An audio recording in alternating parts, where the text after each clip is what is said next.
الصلاۃ والسلام علیک یا نبی اللہ، الصلاۃ والسلام علیک یا خیر خلق اللہ، صلی اللہ علیک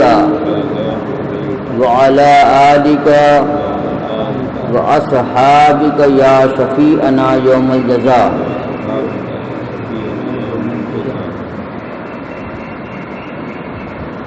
یہ نواں پارہ کا 8واں رکوع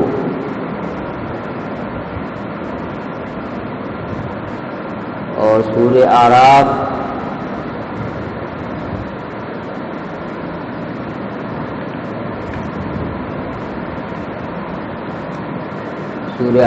کی 150 نمبر کی آیت ہے اور 151 نمبر۔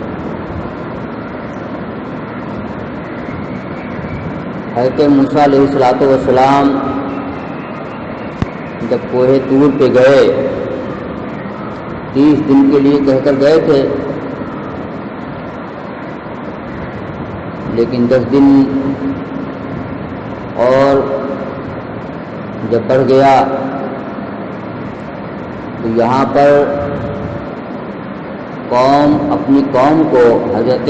ہارون علیہ السلام کے حوالے کر کے گئے تھے۔ سامری نام کا ایک منافق تھا، اس نے بچھڑا بنایا سونے کا اور حضرت جبریل علیہ السلام کے گھوڑے کے پیر کے نیچے کی مٹی اس بچھڑے کے منہ میں ڈال دیا۔ اس کی تاثیر سے، اس مٹی کے تاثیر سے وہ بچھڑا آواز کرنے لگا، اس لیے کہ یہ لوگ جب موسیٰ علیہ السلام کو آنے میں تاخیر، ان کے حساب سے تاخیر ہوئی، کہہ کے گئے تھے 30 دن کے لیے،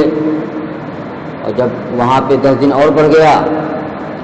اور بڑھنے کی جو وجہ ہے 10 دن بڑھنے کی وجہ وہ ہم بتا چکے ہیں پیچھے، تو سامری کو بہکانے کا موقع مل گیا۔ اس نے کہا کہ موسیٰ معاذ اللہ وہ تو مر گئے ہوں گے، اب وہ نہیں آئیں گے، اور تمہیں اگر خدا کی پوجا کرنا ہے تو ہم تمہیں خدا بتا دیں خدا کون ہے۔ اس نے بچھڑا بنایا، ان لوگوں سے سونا چاندی لے کر کے، جو سونا چاندی لے کر چلے تھے وہ وہاں سے، اور جبریل علیہ السلام کے گھوڑے کے پیر کی مٹی منہ میں ڈال دیا، اس کی تاثیر سے وہ بولنے لگا، کہا دیکھو یہ تمہارا خدا ہے، اس کی پوجا کرو۔ سب پوجا کرنے لگے۔ آپ کے بھائی حضرت ہارون علیہ السلام، کیونکہ نبی وہ بھی تھے، انہوں نے سمجھایا، لیکن روب سب میں نہیں ہوتا ہے۔ اگرچہ موسیٰ علیہ السلام سے وہ 3 سال بڑے تھے، لیکن 3 سال بڑے تھے، لیکن وہ روب قائم نہیں کر پائے، یہاں تک کہ حالت یہ ہو گئی کہ انہی کو قتل کرنے کے لیے سب دوڑ پڑے۔ جب قتل کرنے کے لیے دوڑ پڑے تب کیا کرتے، وہ اپنی جان بچاتے، کوئی تبلیغ کرتے وہ۔ تو ایسی حالت میں کہ جب آدمی تبلیغ کرنے والے کو ہی ظلم کرنے لگے تو تبلیغ کرنے والے کو اپنی جان بچانا، گوشہ نشین ہو جانا یہ ضروری ہے۔ تو وہ ہارون علیہ السلام گوشہ نشین ہو گئے۔ اچھا، موسیٰ علیہ السلام کو اللہ نے خبر دے دیا کہ دیکھو موسیٰ، آپ کی قوم نے بچھڑے کی پوجا شروع کر دیا ہے۔ تو موسیٰ علیہ السلام جب وہاں سے چلے کوہ طور پر سے توریت شریف لے کر کے، آپ کو توریت عطا کیا گیا تھا، غصے میں بھرے ہوئے، افسوس میں، غم میں آئے، آپ نے جو ہے بہت کچھ کہا، بہرحال بہت باروک تھے، آپ نے قوم کو ڈانٹا پھٹکارا، یہاں تک اپنے بھائی کے بال کو پکڑ کر کے آپ نے کھینچا اور کہا یہ تم نے کیا ہمارے جانے کے بعد تم نے کیا فرض انجام دیا، تو آپ نے بتایا کہ میں کیا کرتا، میں تو خود ہی مجبور ہو گیا، یہ لوگ یہ سب ہم کو قتل کرنے کے لیے دوڑ پڑے۔ تو جب ایسی حالت آ جائے کہ تبلیغ کرنے والے پہ ہی ظلم ہو اور قتل کرنے کے لیے لوگ ڈرتے ہو جائیں، تو اس وقت تبلیغ کرنے والا کیا کر سکتا ہے؟ تو آپ نے دعا کیا اپنے لیے اور اپنے بھائی کے لیے کہ اللہ تو ہمارے بھائی کو بھی بخش دے، مجھے بھی بخش دے۔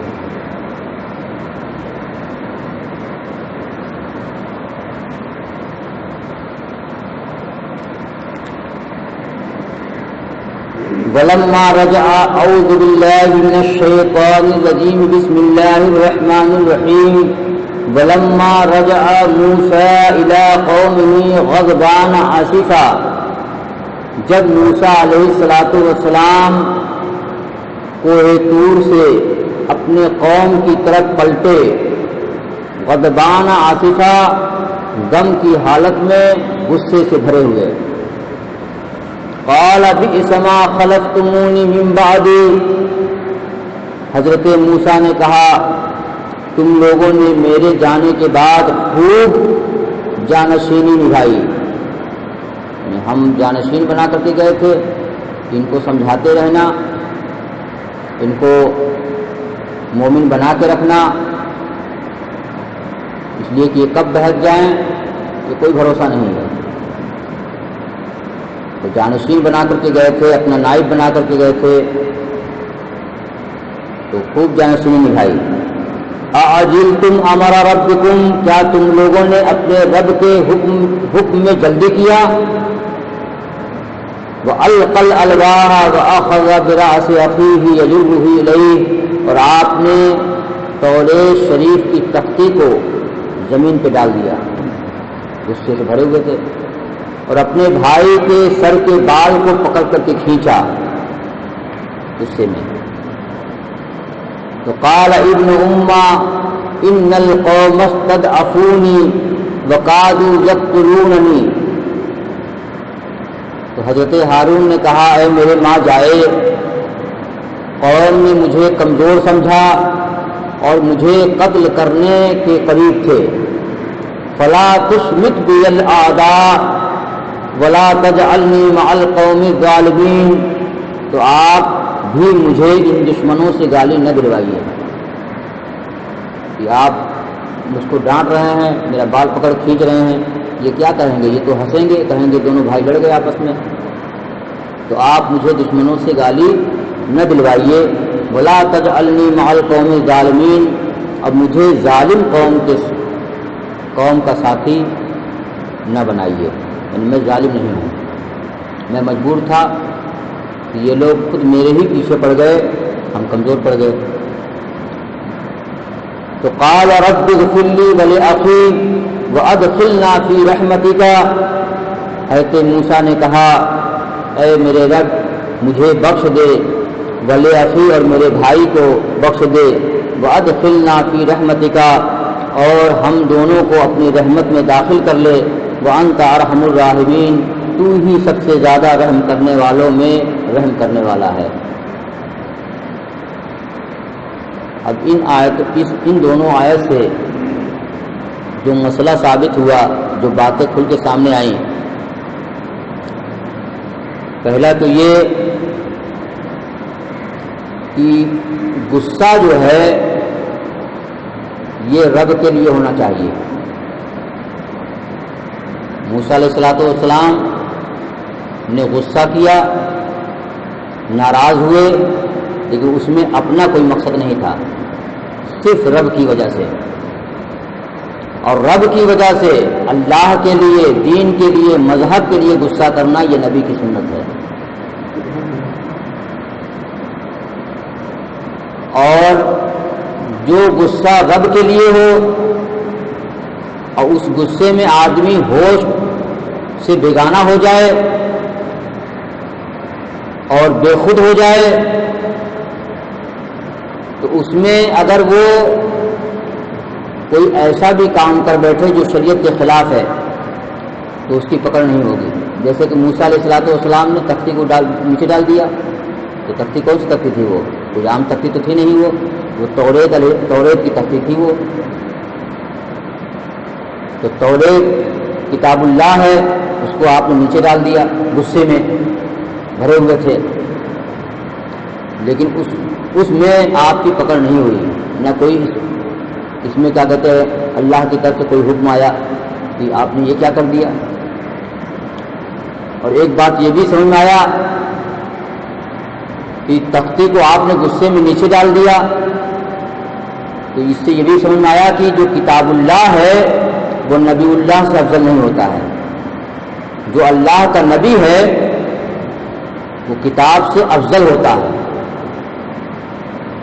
ورنہ اگر کتاب افضل ہوتی تو وہاں پہ اللہ کی طرف سے حکم آتا کہ اے موسیٰ آپ نے یہ کیا کر دیا غصے میں کہ آپ نے نیچے ڈال دیا توریت کو۔ تو پتہ چلا نبی جو ہے افضل ہوتا ہے، کتاب جو ہے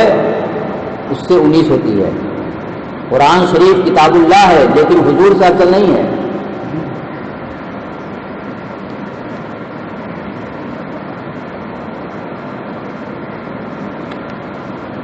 اور جو ان دونوں آیت سے سمجھ میں آ رہا ہے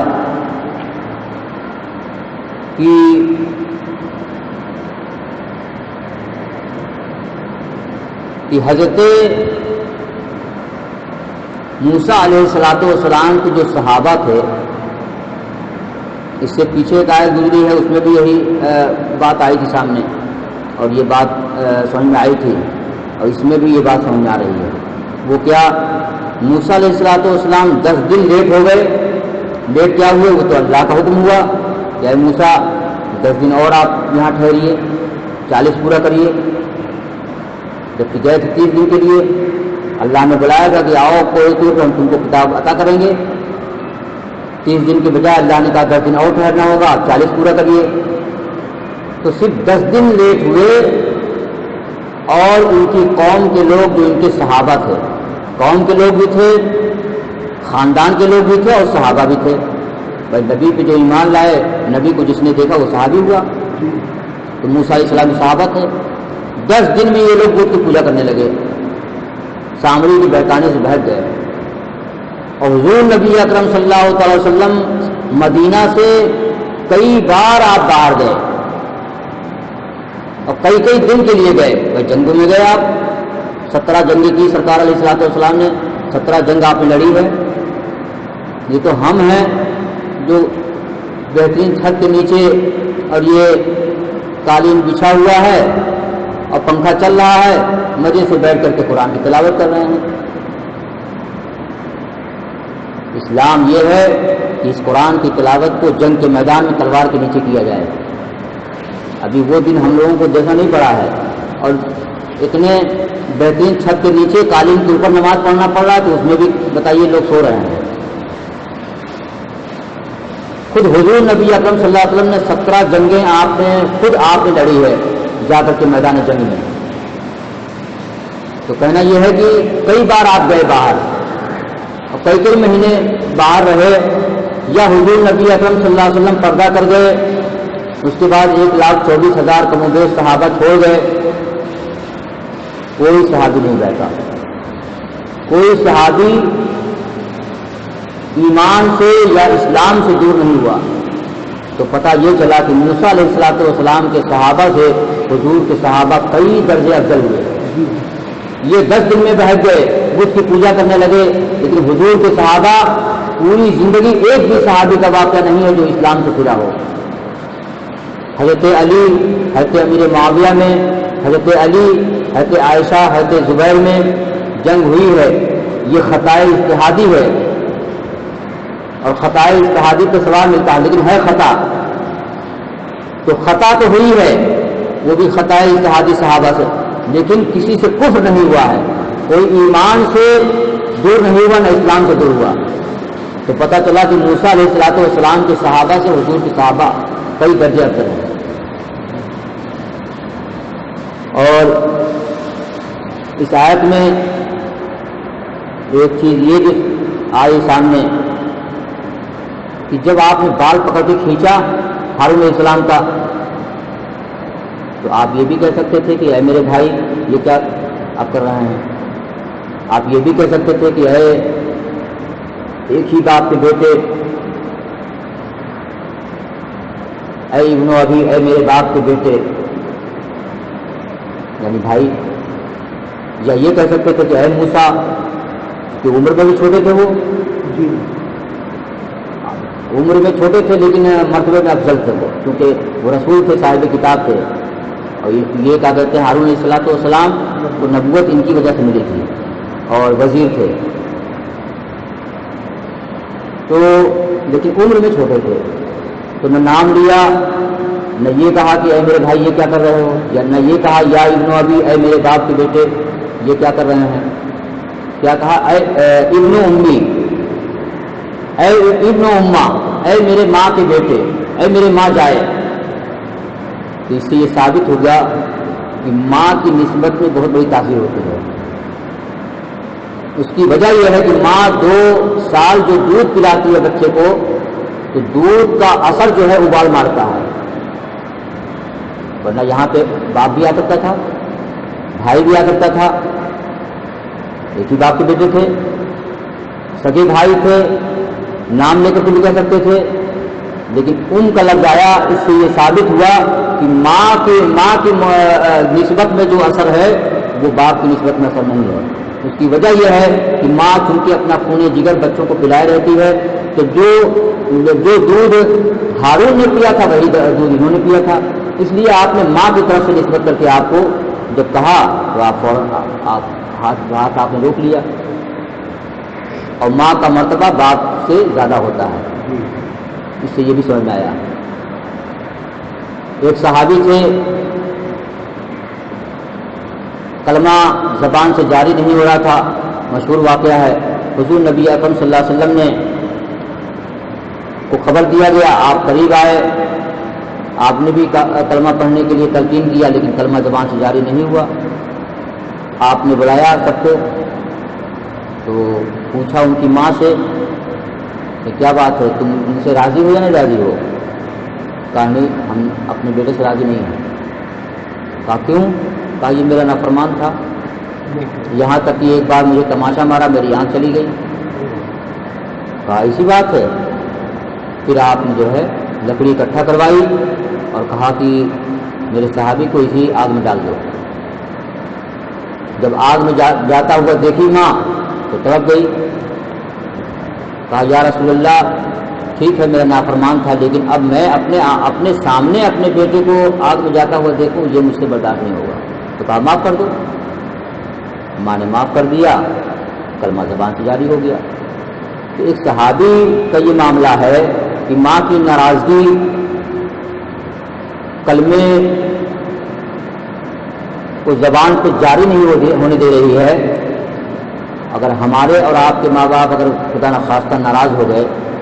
تو پہلی بات تو ناراض نہیں کرنا چاہیے، اس کے بعد زیادہ سے زیادہ خدمت کرنی چاہیے ماں باپ کی، اور اگر ماں باپ دونوں ہو سامنے اور دونوں کہیں کہ پانی لے آؤ تو پہلے باپ کو پانی دینا چاہیے، باپ کو بعد میں۔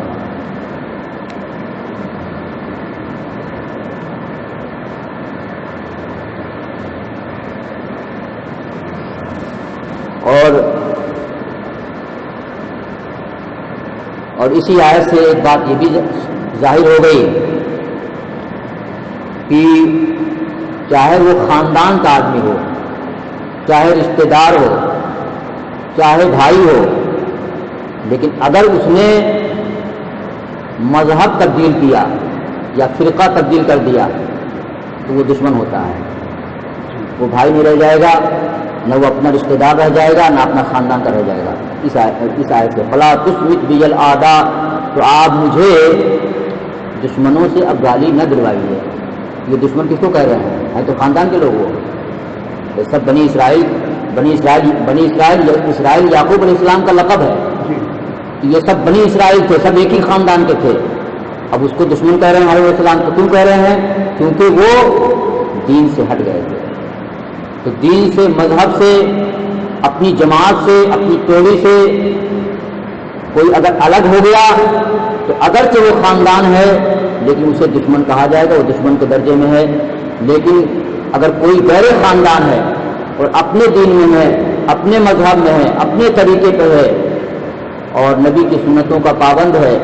اللہ کی عبادت کا پابند ہے، تو اس کو اپنا بھائی سمجھنا چاہیے۔ اس لیے کہ حدیث پاک میں کل مومن اخوا، ہر مومن بھائی بھائی ہے، چاہے وہ کسی بھی قبیلے کا ہو، کسی بھی خاندان کا ہو، کسی بھی کیا کہتے ہیں وہ ٹولے محلے کا ہو، کسی بھی ضلع کا ہو، اگر وہ مومن ہے، پرہیزگار ہے، تو مومن کی شان یہ ہونی چاہیے کہ مومن کو اپنا بھائی سمجھے، اپنے گلے لگائے۔ اور اگر اپنے ہی خاندان کا اپنا بھائی ہو اور راستے سے دور جا رہا ہے وہ، تو تشمت بیل آڈا، حضرت ہارون فرما رہے ہیں کہ میرے دشمن کو اجازت نہ دلوائیے۔ تو دشمن کس کو کہہ رہے ہیں؟ خاندانی کے لوگ ہیں، وہ بس راستے سے ہٹ گئے تو اس میں دشمن ہو گئے۔ درود شریف پڑھیے، اللہم صلی علی سیدنا و شفیعنا